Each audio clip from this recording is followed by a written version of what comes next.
దేవీం వ్యాసం తతో జయముదీరే. నష్టప్రాయేష్వభద్రేషు నిత్యం భాగవత సేవయ భగవతీరుత్తమశ్లోకే భక్తిర్భవతి నైష్టికి. కృష్ణాయ వాసుదేవాయ దేవకీనందనాయ చ నందగోపకుమారాయ గోవిందాయ నమో నమః. హరే కృష్ణ.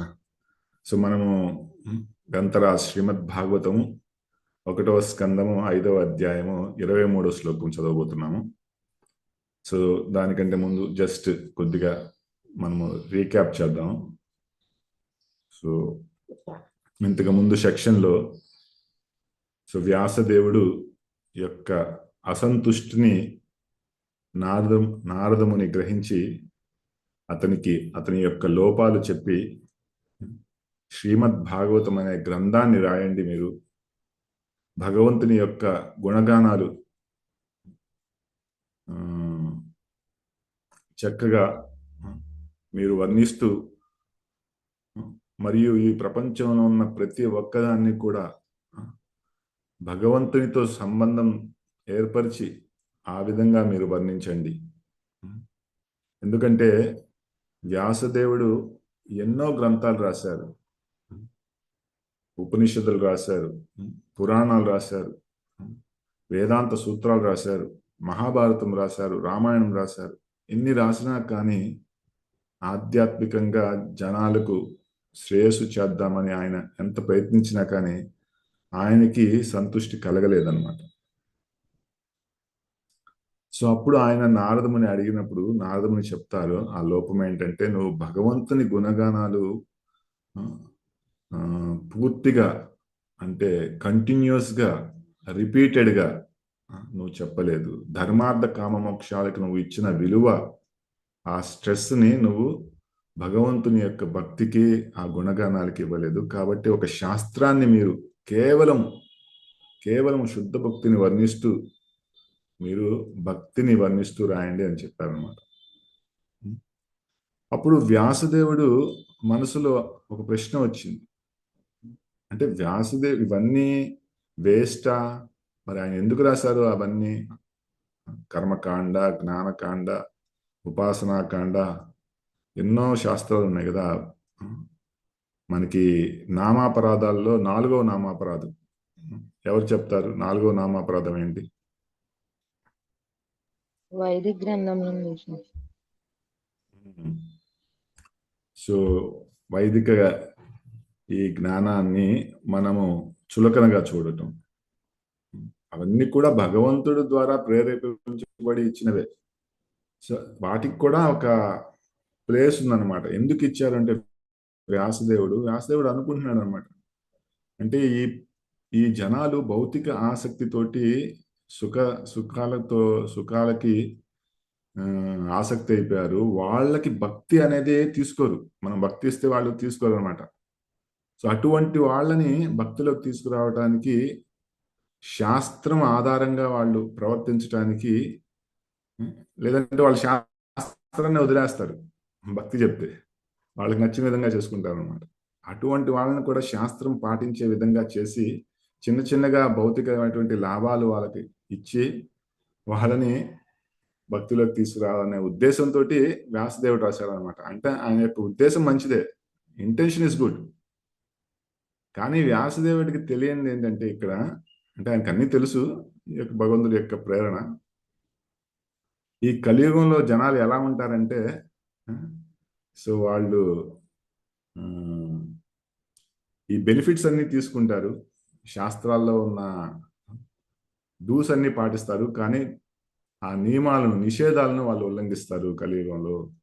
అంటే మీరు శాస్త్రం ఆధారంగా వాళ్ళకి ఒక ప్రవృత్తి మార్గాన్ని ఇచ్చారు. అంటే పాత్ ఆఫ్ ఎంజాయ్మెంట్ అంటారు. 2 మార్గాలు ఉన్నాయి, ప్రవృత్తి మార్గము, నివృత్తి మార్గం. ప్రవృత్తి మార్గం అంటే పాత్ ఆఫ్ ఎంజాయ్మెంట్, నివృత్తి మార్గం అంటే పాత్ ఆఫ్ నెగేషన్. అంటే ఆ భౌతిక సుఖాలను అనుభవిస్తూ ఆ శాస్త్ర ఆధారంగా చిన్న చిన్నగా వాళ్ళు శుద్ధి అవుతూ ఒక స్థాయిలో భక్తిలోకి వస్తారు. అది ఉద్దేశం వ్యాసదేవుడు. కానీ కలియుగంలో జనాలు ఎలా ఉంటారంటే, వాళ్ళు అవి పాటించరు, ఆ నిషేధాలను పాటించరు. అంటే ఆ శాస్త్రాలను కూడా ఆ శాస్త్రము వివరించే వ్యక్తుల దగ్గర వినకుండా వాళ్ళకి మనసుకు తోచిన విధంగా కావాల్సింది హాఫ్ హ్యాండ్ లాజిక్ అంటారు కదా, వాళ్ళకి నచ్చిన భాగమే తీసుకుంటారు, నచ్చని భాగం వదిలేస్తారు. అలా చేసినప్పుడు వాళ్ళకి శుద్ధీకరణ అనేది ఉండదు. సో వాళ్ళు గ్రాడ్యువల్ ఎలివేషన్ అవ్వలేరు అనమాట. కాబట్టి కలియుగంలో ఇది పాసిబుల్ కాదు. ఒక ఎగ్జాంపుల్ ఏంటంటే, మనకి యజ్ఞాలు చేసి పశు బలి అనేది ఉందన్నమాట శాస్త్రంలో. కానీ ఏం చేస్తారు జనాలు కలియుగంలో? ఆ పేరుతోటి పశు బలి చేస్తారు, కానీ యజ్ఞాలు సక్రమంగా నిర్వర్తించరు. సో అందుకనే బుద్ధుడు వస్తాడు అనమాట, పూర్తిగా వేదాలని రిజెక్ట్ చేసేస్తాడు ఆయన. సో ఇది నారదముని ఇది చూడగలిగాడు, అందుకని వ్యాసదేవుడు చెప్పాడు, ఆయన ఇది పనిచేయదు కలియుగంలో. కాబట్టి నువ్వు కేవలం శుద్ధ భక్తి మాత్రమే, భక్తి మాత్రమే ఇవ్వు ఒక గ్రంథంలో. మరియు ప్రతి ఒక్కటి కూడా, ఈ కర్మయోగం కానివ్వండి, జ్ఞానయోగం కానివ్వండి, ఉపాసన కాండ కానివ్వండి, ప్రతిదీ కూడా భక్తి సెంటర్గా ఉంచి భక్తి కనెక్షన్ తోటే వాటిని ఎక్స్ప్లెయిన్ చేయండి ఈ శాస్త్రంలో. అప్పుడు వాళ్ళు భక్తిలోకే రావాలి, ఇంకా ఎటు వెళ్ళలేరు. అది కూడా వాళ్ళకి అర్థమయ్యేటట్టు చక్కగా స్టోరీస్ రూపంలో. కథలంటే, ఎందుకంటే వీళ్ళు ఇంటెలిజెంట్ పీపుల్ కాదు, సాధారణ వ్యక్తులు. వాళ్ళకి వేదాంత సూత్రాలు ఇవన్నీ చెప్తే వాళ్ళు పడుకుంటారు. కాబట్టి వాళ్ళ కథల రూపంలో ఒక మంచిగా మీరు గ్రంథాన్ని రాయండి అని చెప్తామన్నమాట. సో అదే శ్రీమద్ భాగవతం. అలా చెప్పిన తర్వాత భక్తి యొక్క గుణగానాలు చేస్తారు. మనం చూసాం లాస్ట్లో 17 నుంచి 19 వరకు. ఎందుకంటే భౌతికమైనటువంటి కార్యాలు ఎన్ని చేసినా కానీ ఒక వ్యక్తి మళ్ళీ మొదటికి రావాల్సిందే వచ్చే జీవితంలో. కానీ భక్తిలో మనం చేసిన ఏ కార్యమైనా కానీ మళ్ళీ వచ్చే జన్మలో మనం అక్కడి నుంచి కంటిన్యూ అవ్వచ్చు. సో మనిషి జన్మ అనేది కేవలం భక్తి కోసమే. మనకి ఆచార్యులు పాట కూడా ఉంటుంది కదా, మనుష్య జన్మ పాయ రాధాకృష్ణ నా పాయ, జానీయ శూన్య విషకాయ. మనుష్య జన్మ వచ్చిన తర్వాత రాధాకృష్ణుని సేవ చేయకపోవటము తెలిసి మనం విషయం తాగుతున్నట్టు. సో అందుకనే తస్సేవ హేతో ప్రయతేత కోవిదో నలభ్యతే యద్భ్రమతాముపరి. మనం దేని గురించి శ్రమించాలి మనిషి జన్మలో? మనం 14 భువనాలు తిరిగినా కానీ మనకు లభించనిది భక్తి. దాని గురించి శ్రమించాలి. ఎందుకంటే భక్తిలో మనం కొంత భక్తి చేసి మనం అందులో ఫాల్ డౌన్ అయిపోయినా కానీ, భక్తి వదిలేసినా కానీ ఏ నష్టము లేదు, ఎందుకంటే అది కంటిన్యూ అవుతుంది. కానీ ఏమి లాభం? మీరు పెద్ద పెద్ద పొజిషన్లకు వెళ్ళారు, ధనాన్ని సేకరించారు, కానీ ఏది కూడా మనతోటి రాదు. సో ఈ విధంగా భక్తిని గ్లోరిఫై చేసి గొప్పతనాన్ని చెప్పి ఆ శాస్త్రాన్ని రాయండి అని చెప్పి నారదముని మళ్ళీ నొక్కి చెప్పి లాస్ట్ శ్లోకం, మీరు 22వ శ్లోకం చూస్తే చాలా మంచి శ్లోకం అది. ఎవరు తీసుకున్నారు ఈ శ్లోకం?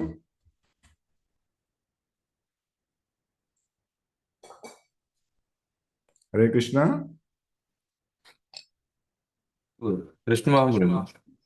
ఓకే. సో అందులో చెప్పారన్నమాట, ఇదం హి పుంసస్తపశ్రుతస్య వా స్విష్టస్య శుక్తస్య చ బుద్ధిదత్తయో అవిచ్యుతోత్త కవిర్నిరూపితో యదుత్తమ శ్లోక గుణానువర్ణ. సో మన తపస్సు కానీ, మన శృత అంటే మన విద్య కానీ, సో ప్రతి ఒక్కటి కూడా, సైన్స్ కానివ్వండి, పాలిటిక్స్ కానివ్వండి, ఎకనామిక్స్ కానివ్వండి, ఏ బ్రాంచ్ అయినా తీసుకోండి, ప్రతి ఒక్కటి కూడా భగవంతుని యొక్క గుణగానాలకి చేస్తూ మీరు సేవ చేయండి అని చెప్పారన్నమాట. లాస్ట్లో ఆ సలహా ఇచ్చారు. కాబట్టి చాలా ప్రాక్టికల్ వేలో నారదముని ఇక్కడ చెప్పారన్నమాట, ఎలా ప్రతి ఒక్కటి కూడా మనం భక్తితో కనెక్ట్ చేయొచ్చు అనేది. అంటే మనం ఏం చేసినా కానీ, మనకి ఏ నైపుణ్యం ఉన్నా కానివ్వండి, అది భగవంతుని కోసం చేస్తూ, భగవంతుని సంతృప్తి కోసం చేస్తూ, భగవద్గీతలో చెప్పారు కదా, స్వకర్మణాం అభ్యర్చ సిద్ధిం విందంతి మానవం. మన యొక్క సైకోఫిజికల్ నేచర్ ఆధారంగా మనకి చేతనైనది మనము భగవంతుని సేవలో ఉపయోగించి భగవంతుని సంతృప్తి కొరకు చేసినప్పుడు మనం శుద్ధి అవ్వబడతాం. సో ఈ విధంగా సలహా ఇచ్చిన తర్వాత ఇక్కడ నారదముని ఈ శ్లోకం చెప్తున్నారు అనమాట. సో ఈరోజు ఈ శ్లోకం నుంచి నారదముని తన పర్సనల్ స్టోరీ, కేస్ స్టడీ అంటారు దీన్ని. ఇప్పటివరకు థియరీ వచ్చింది, ఫిలాసఫీ. ఇప్పుడు కేస్ స్టడీ ఇస్తున్నారు అతని యొక్క ఆటోబయోగ్రఫీ. Autobiography of Naradamuni. అతను ఎలా భక్తిలోకి వచ్చాడు, అతను ఎలా భక్తిలో ప్రగతి చెందాడు, అతను ఎలా సాఫల్యాన్ని పొందాడు, ఇవన్నీ కూడా చక్కగా నారదముని వర్ణిస్తున్నాడు అనమాట. చూడండి, చాలా మంది మనకు మూవీస్ లో నారదముని గురించి చూపిస్తూ ఉంటారు, అందరి మధ్య కలహాలు పెట్టేవాళ్ళలాగా. సో ఒక వింత క్యారెక్టర్ లాగా చూపిస్తారు. కానీ నారదముని ఎవరు అనేది మనం భాగవతం నుంచి తెలుసుకోవచ్చు అనమాట. సో ఇక్కడ ఏం చెప్తున్నారు? So let us go to the today's Shloka. So ఎవరైనా షేర్ చేసి ఆర్ తెలుగులో చదవండి, నేను తర్వాత దాన్ని ఎక్స్ప్లెయిన్ చేస్తాను.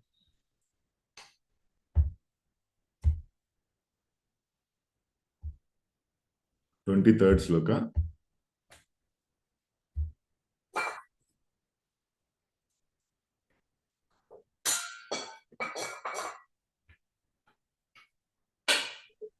హరే కృష్ణ ప్రభు, నేను చదవనా ప్రభు? చదవండి ప్రభు.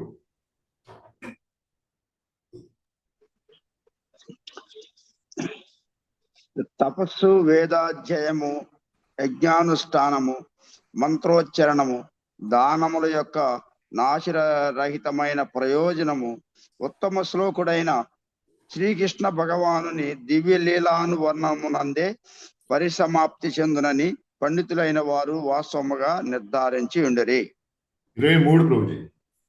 హరే కృష్ణ ప్రభు. 23 శ్లోక ప్రభు. 23. Hare Krishna.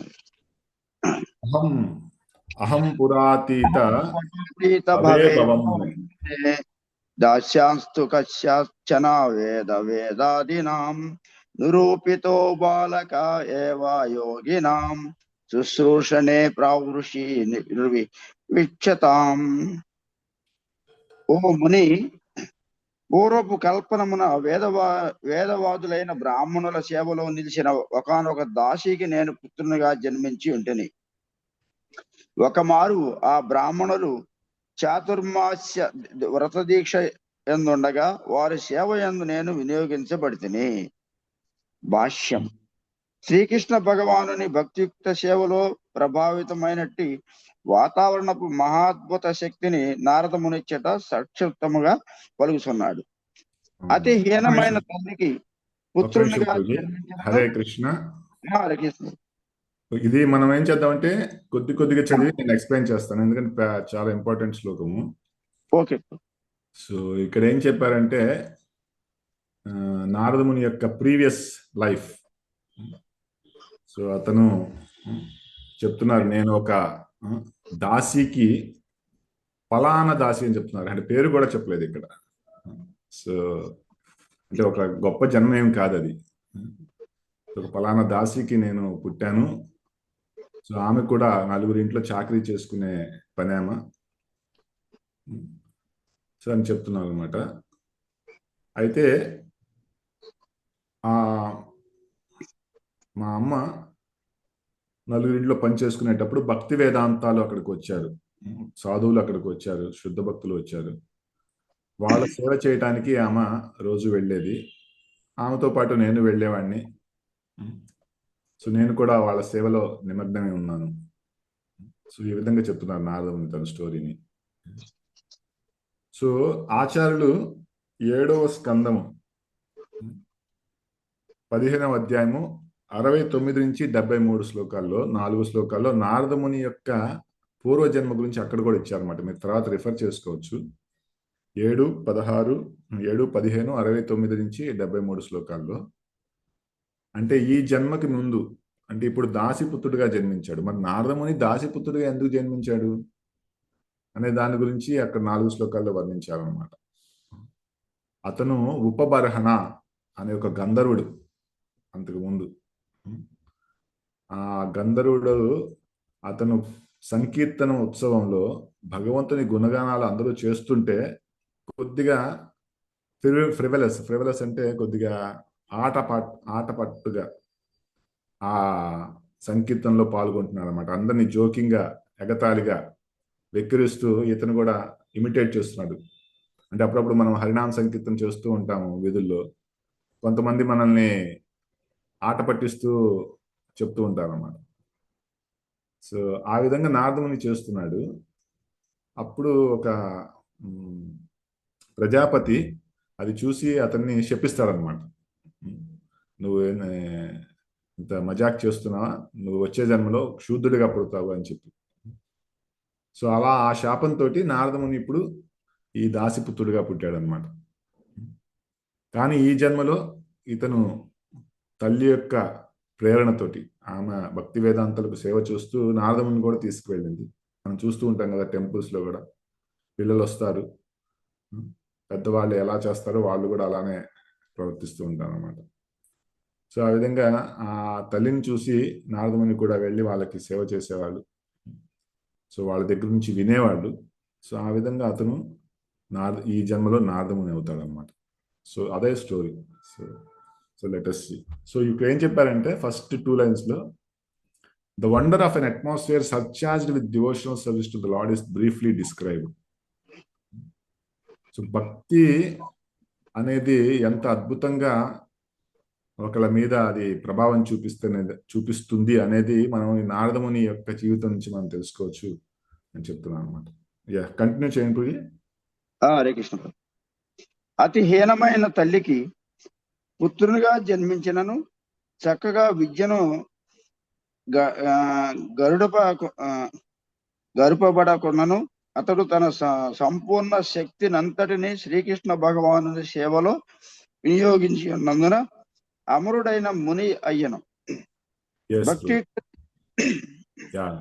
Such is the powerful action of devotional service. భక్తి యొక్క శక్తి ఇది.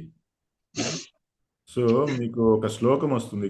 ఇక్కడ ఏం చెప్పారు, అతనికి చాలా, అతని యొక్క తల్లి చాలా హీనమైనది, అతను విద్య కూడా లేదు, కానీ అతని యొక్క పూర్తి శక్తిని భగవంతుని సేవలో ఉపయోగించాడు కాబట్టి అతను ఒక సాధువు అయ్యాడు, ఒక భక్తుడయ్యాడు అని చెప్తున్నారు. భక్తి యొక్క గొప్పతనం గురించి చెప్తున్నారు. సో ఇలాగ ఒక శ్లోకం వస్తుంది, ఆ శ్లోకం చెప్తాను. వ్యాధస్యాచరణం ధ్రువస్య చ వయో విద్యా గజేంద్రస్యక. అంటే వ్యాధుడు అంటే మన మృగారి, జంతువుల్ని సగం చంపేవాడు. లేదంటే మన వ్యాసుదేవుడు అంతకు ముందు లైఫ్లో అతనికి ఏం ఆచరణ ఉంది, కానీ అతడు భక్తుడయ్యాడు తర్వాత. ధ్రువస్య చ వయో, ధ్రువుడికి 5 సంవత్సరాల వయసులోనే అతను భక్తుడయ్యాడు. అతనికి వయస్సు ఏముంది. విద్యా గజేంద్రస్యక, గజేంద్రుడికి విద్య ఏముంది, అయినా కానీ భగవంతునికి ఒక పువ్వు అర్పించి అతడు ప్రసన్నం చేసుకున్నాడు. కా జాతిర్ విదురస్య, విదుడికి జాతి ఏముంది, అతడు ఒక దాసిపుత్రుడు. యాదవపతేర్ ఉగ్రస్య కిం పౌరుషం, ఉగ్రసేన మహారాజు, యాదవ యొక్క రాజు, అతడికి ఏం పౌరుషం ఉంది అంటే ఉగ్రసేనుడు అప్పుడులో యాదవుల రాజుల్లో ఆయన బలహీనమైన రాజు అంట. ఆయన కూడా భక్తుడే. కుబ్జాయాం కిము నామ రూపమధికం. కుబ్జా గురించి మనం వింటూ ఉంటాం. ఆమెకి ఏమి రూపం ఉంది, ఏమి సౌందర్యం ఉంది. 3 చోట్ల ఆమె బెండే ఉంటుంది, కానీ కృష్ణుడు ఆమెకి ఒక సౌందర్యాన్ని ప్రసాదిస్తాడు. కిం తత్ సుధాంనో ధనం, సుధాముడి దగ్గర ధనం ఏముంది, కానీ ఆయన భగవంతుని ప్రసన్నం చేశాడు. కాబట్టి ఇక్కడ ఏం చెప్తున్నానంటే ఇవన్నీ కూడా భక్తిలోకి రావడానికి మనకి అవసరం లేదు. ఎగ్జాంపుల్స్ చెప్పారు. భక్త్యా తుష్యతి కేవలం, కేవలం భక్తి మాత్రమే భగవంతుణ్ణి సాటిస్ఫై చేయగలదు. భక్త్యా తుష్యతి కేవలం నచ గుణైర్ భక్తి ప్రియో మాధవ. సో ఎందుకంటే మాధవుడు కేవలం భక్తి ద్వారానే ప్రియమవుతాడు మనకి. సో ఈ విధంగా ఇక్కడ ఈ నారదముని ప్రభుపాద వారు చెప్తున్నారు. నారదముని మంచి కులంలో పుట్టలేదు, అతను ఎడ్యుకేషన్ కూడా లేదు, ధనం లేదు, కానీ అతడు భక్తిలో ప్రగతి చెందాడు. ఇది భక్తి యొక్క గొప్పతనం. భక్తి is very easy and sublime. ఎస్ రోజు కంటిన్యూ చేయండి.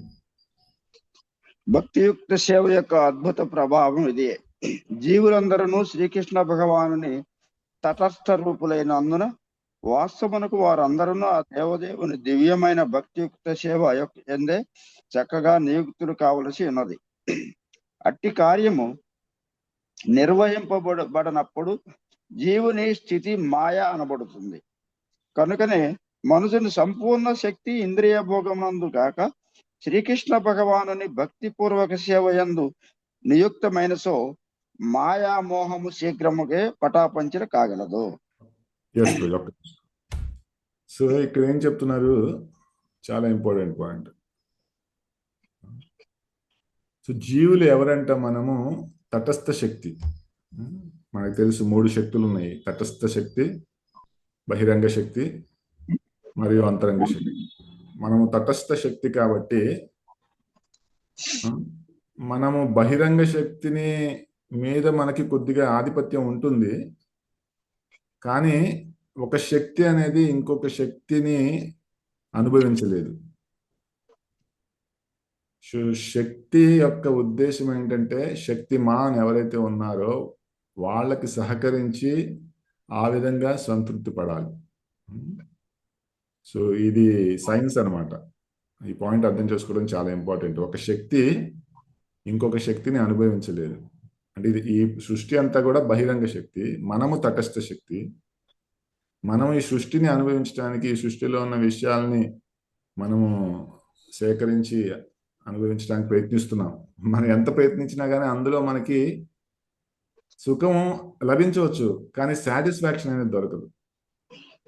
ఎందుకంటే మన యొక్క ధర్మం ఏంటంటే, మనం శక్తి కాబట్టి శక్తిమానికి సహకరించి ఆయనకి సంతృప్తినివ్వాలి. మన ప్రోడక్ట్ అలా క్రియేట్ అయిందనమాట, మనం అలా చేయబడ్డాం. మేడ్ ఫర్ ఈచ్ అదర్ అంటారు కదా. సో అది మన ధర్మం ఏంటంటే, భగవంతునికి సేవ చేసినప్పుడు మనకి సంతృప్తి, ఆనందం అనేది ఉంటుంది. అలా కాకుండా మనం ఈ బహిరంగ శక్తిలో మనకి ఎంజాయింగ్ కోసం మనం ప్రయత్నిస్తే మనకి ఎప్పటికీ అది దొరకదు అని ఇక్కడ చెప్తున్నారు.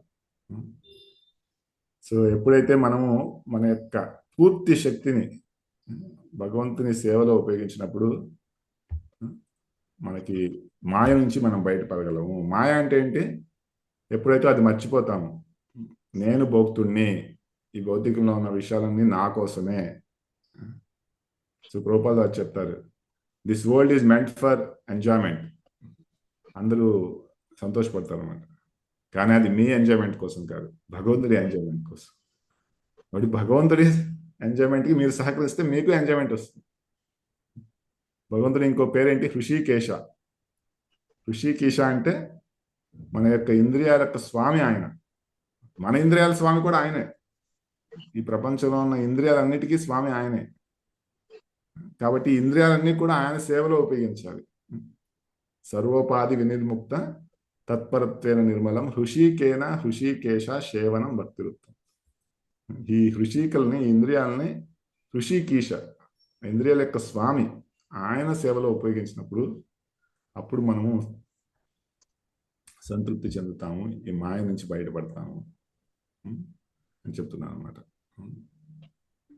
Therefore, the illusion of Maya is at once dissipated as soon as one's full energy is converted in the service of the Lord instead of sense enjoyment. Yes, project continue చేయండి. ఇక ఇచ్చట నారదముని యొక్క పూర్వజన్మపు స్వానుభవం అనుసరించి భగవత్ సేవ కేవలము భగవానుని శుద్ధ భక్తుల సేవతోనే ఆరంభము కాగలదని విదితమగుచున్నది. తన సేవకులను తన భక్తులు జస్ట్ ఐ రిమెంబర్డ్. సో మనం ఎలాగా ఈ మాయలో ఉన్నామనే దానికి ఎగ్జాంపుల్ ఏంటంటే, మనం మర్చిపోయాము మనము మన యొక్క ధర్మము శక్తిమాన్కి సేవ చేయాలనేది. ఎలాగంటే, మనము ఒక మూవీకి వెళ్ళినప్పుడు అన్ని లైట్స్ అన్ని ఆపేస్తారు, డోర్స్ కూడా వేసేస్తారు. సో తెర మీదే ఆ ఫోకస్ పెడతారనమాట. అంటే ఆ మూవీ అనేది మీరు ఎంజాయ్ చేయాలి అంటే బయట డిస్ట్రాక్షన్స్ ఏమి ఉండకూడదు. మీరు మీ నిజ జీవితాన్ని మర్చిపోవాలి. అప్పుడే ఆ మూవీని ఎంజాయ్ చేయగలరు. కరెక్టే కదా? మీరు కూడా హీరో ఏడుస్తుంటే ఏడుస్తారు, హీరో ఫైటింగ్ చేస్తుంటే మీరు కూడా పక్కన వాళ్ళు కొడతారు. సో కానీ ఎవరైనా లైట్ వేశారనుకోండి ఆ థియేటర్లో, వెంటనే తిడతారు, లైట్ ఆపేయండిరా, లైట్ ఎందుకు వేశారు, డిస్టర్బ్ చేయకండి. అంటే ఆ డ్రీమ్లోనే మీరు ఎంజాయ్మెంట్ గ్రహిస్తూ ఉంటారు అనమాట. సో ఈ ఎగ్జాంపుల్ మీరు అర్థం చేసుకోండి. అదేవిధంగా మనం ఎప్పుడైతే భౌతిక ప్రపంచంలో ఎంజాయ్ చేద్దాం అనుకున్నామో అప్పుడు భగవంతుని గురించి మర్చిపోవాలి, మనం ఎవరో మర్చిపోవాలన్నమాట. సో దాని గురించే భగవంతుడు ఈ అజ్ఞాన పొరల్ని సృష్టిస్తాడనమాట. 5 అజ్ఞాన పొరల్ని. అది చదువుకుంటాం మనం, భాగవతం తర్వాత వస్తుంది. మనం ఎవరో మనం మర్చిపోతాం, భగవంతుడు ఎవరో మర్చిపోతాం, మన సంబంధం మర్చిపోతాం. ఎందుకంటే అప్పుడే ఈ ప్రపంచంలో మీరు నిమగ్నమయ్యి భౌతికంగా ఎంజాయ్ చేయగలరు, ఆ మూవీ ఎలాగైతే ఎంజాయ్ చేయగలరు. సో అదే మాయ అనమాట, that which is not. Okay, continue Prabhuji. తన సేవ కన్నను తన భక్తుల సేవయే అత్యంత ఘనమైనదని శ్రీకృష్ణ భగవానుడును స్వయముగా పలికి ఉన్నాడు. ఈ విధముగా భగవానుని సేవ కన్నను భక్తుల సేవ అత్యంత విలువను కలిగి ఉన్నందున ప్రతి ఒక్కరూ భగవానుని సేవలో నియుక్తుడైన ప్రామాణిక భక్తుని ఎన్నుకొని ఆయనను ఆధ్యాత్మిక గురువుగా స్వీకరించి తదుపరి ఆయన సేవలో నియుక్తులు కావలెను. భౌతిక కేంద్రియములకు అగోచరుడైన శ్రీకృష్ణ భగవానుని గాంచుటకు అటువంటి ఆధ్యాత్మ గురువే తగినటువంటి మాధ్యమమై ఉన్నాడు.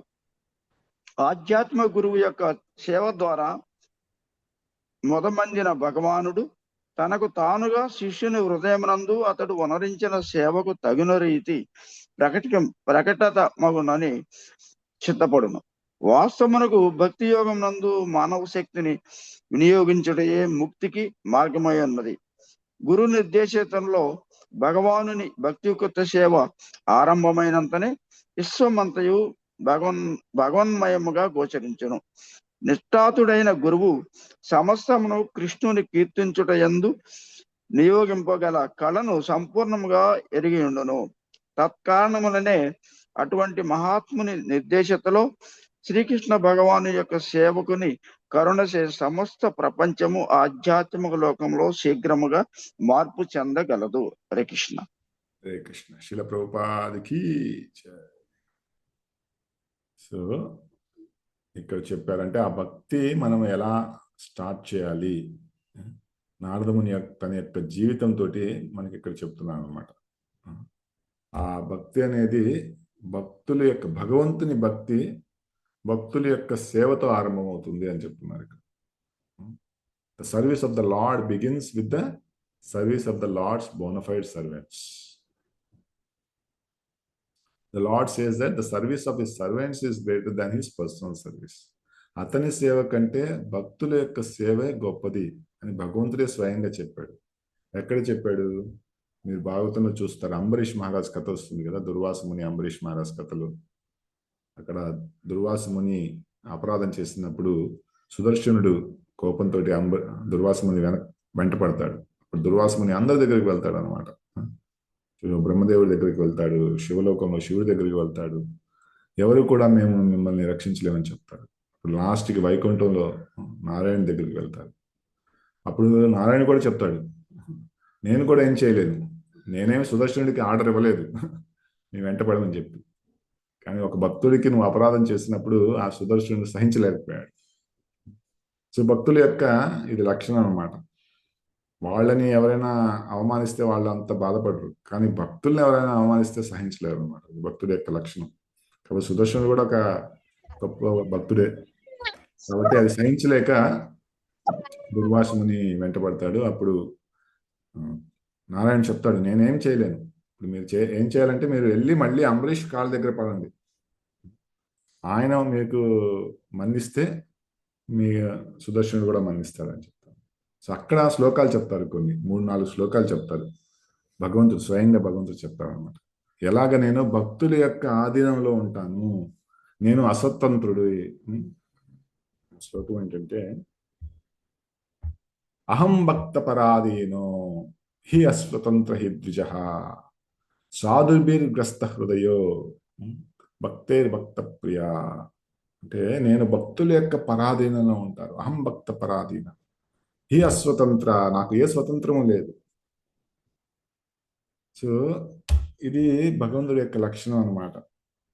కాబట్టి ఆయన్ని సంతృప్తి పరచాలి అంటే ఆయన భక్తులు మనం సంతృప్తి పరచాలి. ఎవరైతే శుద్ధ భక్తులు ఉంటారో, ఆయన సేవలో పూర్తిగా నిమగ్నం ఉంటారు. ఇక్కడ చెప్పారన్నమాట, one should therefore choose a bonafide servant of the Lord constantly engaged in his service. ఎవరైతే భగవంతుని సేవలో నిత్యము లగ్నమై ఉన్నారు, అటువంటి సేవకుడిని ఎంచుకొని అతన్ని ఆధ్యాత్మిక గురువుగా స్వీకరించి అతని సేవ చేయాలి. అతని సేవ ద్వారానే మనం భగవంతుని సంతృప్తి పరచగలము. మనం రోజు గురువాష్టకంలో పాడుతూ ఉంటాం కదా, యస్య ప్రసాదాత్ భగవత్ ప్రసాదో యస్య ప్రసాదాన్ నగతి కుతోపి. సో గురువు సంతృష్టి పడితేనే మనకి ప్రగతి ఉంటుంది. అతను అసంతృష్టి పడితే మనకి అధోగతి ఉంటుంది. సో రోజు పొద్దునే మనం ఇది గుర్తు చేసుకుంటాం మంగళారతులు. తర్వాత గురు పూజలో కూడా ఉంటుంది, గురుముఖ పద్మవాక్య చిత్తతే కొరియ ఐక్య. గురువు యొక్క ముఖం నుంచి వచ్చే వాక్యాలన్నీ కూడా పద్మవాక్యాలు అన్నమాట. చిత్తతే కొరియ ఐక్య, వాటిని మన యొక్క హృదయంతో ఏకీభవించి ఐక్యం చేసుకోవాలి. చిత్తతే కొరియ ఆరణ కొరిహోం అనే ఆశ, వేరే ఆశ ఏది ఉండవద్దు అని మనం పాడుతున్నాం అన్నమాట. ఆరణ కొరిహ శ్రీ గురు చరణే రతి ఐసే ఉత్తమ గతి. మనం రోజు పాడతాం ఇవి. యాక్చువల్లీ రోజు ఆ మీనింగ్ని మనం ధ్యానం చేయాలి. పొద్దున మంగళారతిలో కానివ్వండి, సంసార ప్రేయర్స్ ఉన్నాయి. మనం భగవంతుని ఆరాధన చేస్తున్నాము, కానీ గురువు గారిని స్థుతిస్తున్నాం అక్కడ. చూడండి, ఎందుకంటే గురువు గారి లేకుండా మనం భగవంతుని దగ్గరికి వెళ్ళలేము. తర్వాత మళ్ళీ గురు పూజలో కూడా గురువు గారిని స్థుతిస్తున్నాం అన్నమాట. శ్రీ గురు చరణే రతి ఏసే ఉత్తమ గతి.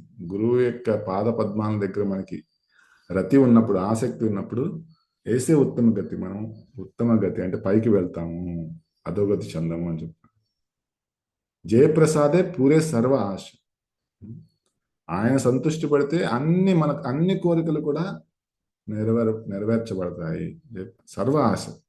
మనకి ఎన్నో కోరికలు ఉండవచ్చు, కానీ కేవలం గురు భక్తి చేయండి, అన్ని కోరికలు కూడా మీకు తెలియకుండానే అన్ని నెరవేర్చబడతాయి. జయప్రసాదే పూరే సర్వ ఆశ. సో శ్రీ గురు కరుణా సింధు అధమ జనారవంతు ఆహా ప్రభు కరోదయ దేహమోరే పదాచర. సో ఈ విధంగా మనది రోజు స్థుతిస్తున్నాము. సో ఇది ఇంపార్టెంట్ మనకి భక్తిలో. భగవంతుడు చెప్తున్నాడు అక్కడ మళ్ళీ ఏంటంటే, ఎవరైతే నేను మీ భక్తుణ్ణి అంటారో వాళ్ళు నా భక్తులు కాదు. ఏమే భక్త జనాపార్త నమే భక్త జన. ఎవరైతే నేను మీ భక్తులు అంటారో వాళ్ళు నా భక్తులు కాదు. ఎవరైతే నా భక్తుల యొక్క భక్తులు అవుతారో వాళ్ళే నా భక్తులు అని భగవంతుడు స్వయంగా చెప్తున్నాడు. అక్కడ శ్లోకం వస్తుంది. సో భగవంతుడు డిక్లేర్ చేశాడు. మనకు ఒక స్టోరీ కూడా ఉంటుంది, కాంచీపురంలో వరదరాజు స్టోరీ. ఆయన కాంచీపూర్ణ అనుకుంటా, ఆయన ఫ్యానింగ్ చేస్తూ ఉంటాడు వరదరాజుకి, ఆయన సేవ అనమాట. అయితే ఆయనకి సేవ చేస్తూ ఇంకొక సేవకుడు ఉంటాడు, ఆయనకి కావాల్సిన బకెట్ తోటి నీళ్లు తీసుకురావటము, ఆయన యొక్క పర్సనల్ సర్వీస్ చేస్తూ ఉంటాడు అనమాట. అయితే ఒకసారి కాంచీపూర్ణ వరదరాజుని అడుగుతారు అనమాట, స్వామి నాకు ఒక చిన్న సందేహం ఉంది, మీకు నేను సేవ చేస్తున్నాను. సో నా కాలం చెల్లిన తర్వాత నేను ముందు ఈయన అడిగాడు ప్రశ్న. సో అతని సేవకుడు కాంచీపూర్ణని అడుగుతారు అనమాట, మీరు ఒకసారి వరదరాజు సేవ చేస్తున్నారు కదా, స్వామిని అడగండి, నాకు నేను కాలం చెల్లిన తర్వాత ఆయన దగ్గరికి వెళ్తానా లేదా అని అడగండి ఒకసారి. సరే, పర్సనల్ సర్వెంట్ సో ఫ్యానింగ్ చేస్తూ చేస్తూ అడుగుతాడు అనమాట, స్వామి ఇలా నా సేవకుడు అడిగాడు, అతను చనిపోయిన తర్వాత మీ దగ్గరికి వస్తారా లేదా అని. అప్పుడు వరదరాజు చెప్తాడు అనమాట, ఎందుకు రాడు, నీ సేవ చేస్తున్నాడు ఆయన, ఆయన టికెట్ గ్యారంటీ. అప్పుడు ఇతనికి చిన్న కుతూహలం వస్తుంది, అరే నేను మీ సేవ రెగ్యులర్గా చేస్తున్నాను, మరి నా సంగతి ఏంటి స్వామి, మరి నా సంగతి ఏంటి, నేను వస్తానా, నువ్వు రావు అని చెప్తాడు. ఆశ్చర్యం వేస్తుంది, అదేంటి నీకు రోజు సేవ చేస్తున్నారు, నేను ఎందుకు రానంటే, ఎందుకంటే నువ్వు నా సేవ చేస్తున్నావు డైరెక్ట్గా, నా భక్తులు సేవ చేయట్లేదు, అతడు నీ సేవ చేస్తున్నాడు కాబట్టి అతనికి టికెట్ గ్యారంటీ. సో వెంటనే అతను ఏం చేస్తాడంటే ఫ్యాన్ అక్కడ వదిలేస్తాడు అనమాట. సరే నేను వెళ్తున్నాను, టాటా బాయ్ బాయ్, నేను వెళ్ళి నీ భక్తుల్ని వెతుకొని వాళ్ళు సేవ చేస్తానని చెప్పి. So it's very important principle అనమాట. మనం భక్తిలో ప్రగతి చెందడానికి, సక్సెస్ తీసుకురావడానికి, the secret of success in spiritual life is to satisfy is the self realize spiritual master. Prabhupada వారి యొక్క ఫేమస్ కోట్ ఇది. సో అదే ప్రభుపాల్ వారి తాత్పర్యం చెప్తున్నారు. నారదముని యొక్క జీవితం ద్వారా ఇప్పుడు మనం చూస్తూ ఉంటాం, నెక్స్ట్ ఫ్యూ శ్లోకాస్లో ఇదే వస్తుంది అనమాట, ఎలా అతడు శుద్ధ భక్తుడు అయ్యాడు, ప్రగతి చెందాడు అని చెప్పేది అని మనం చూస్తూ ఉన్నాం.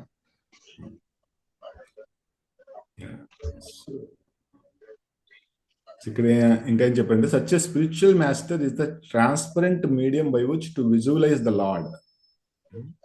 మనం భగవంతునికి మన ఇంద్రియాలతోటి మనం చూడలేము, ఎందుకంటే ఆయన అధోక్షజుడు. అధోక్షజుడు అంటే మన ఇంద్రియాలకు అతీతంగా ఉన్నాడు అనమాట. అందుకనే ఆయన విగ్రహాల రూపంలో వస్తాడు, ఎందుకంటే మనము చూడగలము, మనం ఆయన సేవ చేయగలము.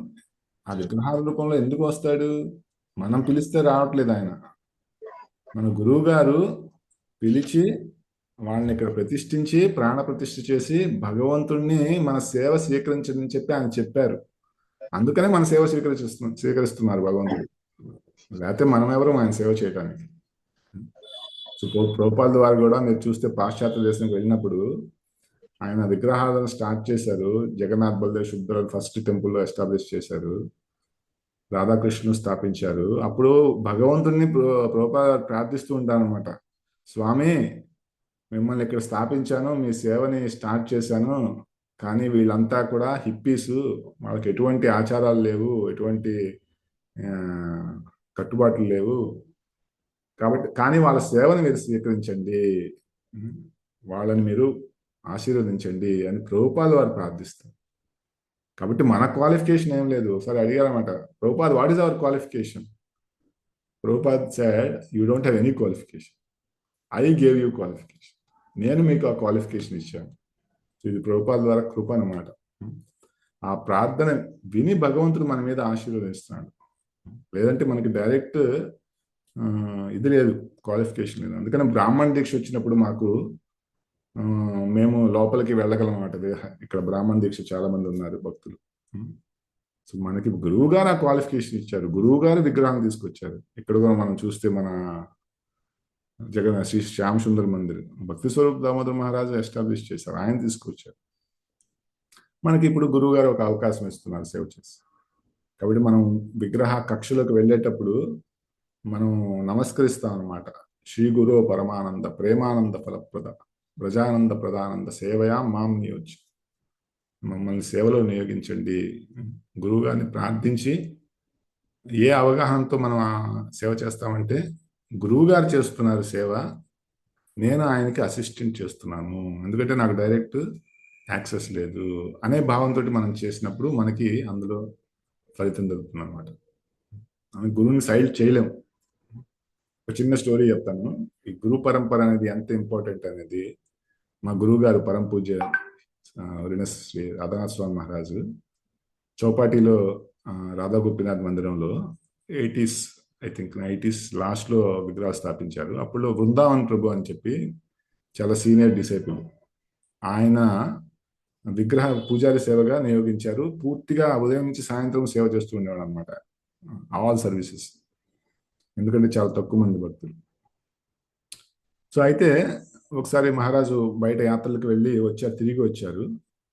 సో బృందావన్ ప్రభు రోజు సేవలో చేస్తూ ఒకసారి ఉదయం ఆయనకి ఇబ్బంది అయ్యి రాలేక వేరే పూజారికి చెప్తారనమాట, మీరు భగవంతుణ్ణి లేపండి అని చెప్పి. తర్వాత ఇతను వెళ్ళి మంగళారతి చేయటం ప్రారంభించాడు. అంటే వేకప్ అంటే మంగళారతికి ముందే ఉంటుంది కదా. సో ఆ మంగళారతి చేసేటప్పుడు వెంటనే బయట నుంచి గురు మహారాజ్ అంటే ఆయన చెప్పారన్నమాట, గట్టిగా అరిచారు చేస్తుండగానే, వేర్ ఇస్ ద పరంపర. అంటే ఆ కింద ఇవి ఉంటాయి కదా ఫొటోస్, అందులో పరంపర పెట్టడం మర్చిపోయాడు ఆ పూజారి, పొద్దున్న లేపిన పూజారి. వేర్ ఇస్ ద గురు పరంపర. సో గట్టిగా అరిచి, డూ యూ థింక్ వితౌట్ పరంపర you can go ahead in devotional life? పరంపర లేకుండా, పరంపర ఆచారాన్ని ఆరాధించకుండా నువ్వు భగవంతుని దగ్గరికి వెళ్ళగలవా అని మందలించారు. సో వెంటనే ఆరతి ఆపి ఆ పరంపరను తీసుకొచ్చి అక్కడ పెట్టి మళ్ళీ స్టార్ట్ చేశారు. సో అంటే ఎప్పుడు మహారాజ్ మనకు తెలుసు చాలా వినయంగా ఎంతో మర్యాదగా ఆయన మాట్లాడతారు, కానీ ఆ గట్టిగా అరిచారు, నాకు ఇప్పటికీ గుర్తుంది అంత గట్టిగా అరిచారు అనేది ఆయన చెప్తూ ఉంటారు అనమాట. అంటే ఇది చాలా గంభీరమైన విషయం అనమాట. We should not bypass the guru parampara, మన సీనియర్ డివోటీస్. సో వాళ్ళు మనల్ని ఈ సేవలో నియోగిస్తారు. సో ఇక్కడ ఒక ఇంపార్టెంట్ పాయింట్ చెప్పారు, అలా గురువు గారి ఆదేశంలో మనము సేవ చేసినప్పుడు ఈ మొత్తం ప్రపంచం కూడా మనకి ఒక ఆధ్యాత్మిక ప్రదేశంగా మారిపోతుంది అని చెప్పారు అనమాట. So everything can be turned, exact word ఏమో పెట్టించారు, yeah, whole cosmic creation becomes at once identical with the lord. ఈ మొత్తం ప్రపంచం కూడా భగవంతునితో సమానమైపోతుంది మనం గురువు గారి ఆదేశంలో మనం సేవ చేసినప్పుడు. ఎందుకంటే అతను చాలా ఎక్స్పర్ట్ అనమాట. ప్రతిదీ కూడా మన కోరిక ప్రకారం ప్రతిదీ కూడా భగవంతుని సేవలో ఆయన నియోగించగలిగే శక్తి ఆయనకు ఉంది. మనం కూడా ఇప్పుడు బుక్ డిస్ట్రిబ్యూషన్ చేస్తున్నాం. సో మనకు కూడా కొంత శక్తి ఉంది. ఆ శక్తిని అంతటిని కూడా ఇలా పుస్తక వితరణ సేవలో ప్రభుపాల్ వారు, మన గురువు గారు, సీనియర్ డివోటీస్ ఎంగేజ్ చేస్తున్నారు. చూడండి, అందులో ఆనందం ఉంది, శుద్ధీకరణం కూడా ఉంది. ఇలా బుక్ డిస్ట్రిబ్యూషన్ చేయలేదనుకోండి, మనం ఏం చేస్తాం, ఏదో ఒకటి భౌతికమైన కార్యాలు చేస్తాము, ఇంకా మునిగిపోతూ ఉంటాం భౌతికమైన. సో దేర్ఫోర్ మనము గురువు గారి ఆదేశంలో, మనం వాళ్ళ గైడెన్స్లో సేవలో ఉన్నప్పుడు మొత్తం ప్రపంచం కూడా భగవంతునితో సమానమైపోతుంది అని చెప్తున్నాను. Okay, so thank you very much. ఇక్కడ మనం విరమిద్దాము. సో రేపు శ్లోకం వేరే వాళ్ళు కంటిన్యూ చేయొచ్చు. శీల ప్రభుపాదికి గ్రంథరా శ్రీమద్ భాగవతం కి thank you Prabhuji. So Hare Krishna Prabhu, దండాత్మనాం Prabhu. Hare Krishna. So రాత్రి బుక్ డిస్ట్రిబ్యూషన్ నుంచి వచ్చాను, నాకు ప్రిపేర్ అవడానికి ఏ టైం డైరెక్ట్ గా ఓపెన్ చేసి చెప్పాను. సో మీకు ఏదైనా మంచి అనిపిస్తే స్వీకరించండి, ఏమైనా తప్పులుంటే క్షమించండి. హరే కృష్ణ. చాలా బాగా చెప్పారు Prabhuji, thank you very much. Hare Krishna. Hare Krishna Prabhuji, ధన్యవాద ప్రణాం.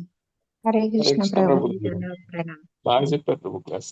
పరం విజేతే శ్రీకృష్ణ సంకీర్తనం శీల ప్రభుపాది